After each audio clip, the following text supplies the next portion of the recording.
À la sortie de l'aéroport d'Addis Abeba, comment soupçonner, en voyant ce panneau, que l'Éthiopie vit l'une des plus graves famines de toute son histoire. Ici, le mobilier urbain s'est mis à l'heure de l'idéologie officielle.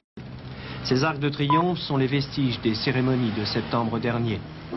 Au moment où des rumeurs de famine couraient dans la capitale, la révolution éthiopienne a elle-même son 10e anniversaire.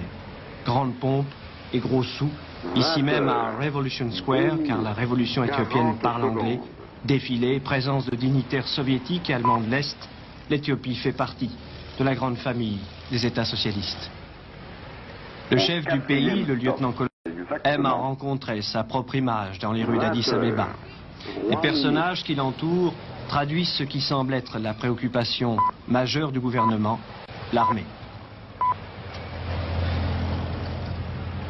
Sous ces kalachnikovs, un slogan affirme « Notre armée est la plus forte ». Au grand marché d'Addis Abeba, le plus grand d'Afrique, l'image de la famine reprend ses droits. Beaucoup d'enfants ont récupéré des boîtes, des sacs de l'aide alimentaire internationale. Selon certains, qualifiés d'ennemis du régime par les autorités éthiopiennes, cette aide alimentaire serait en partie détournée, précisément au profit de l'armée.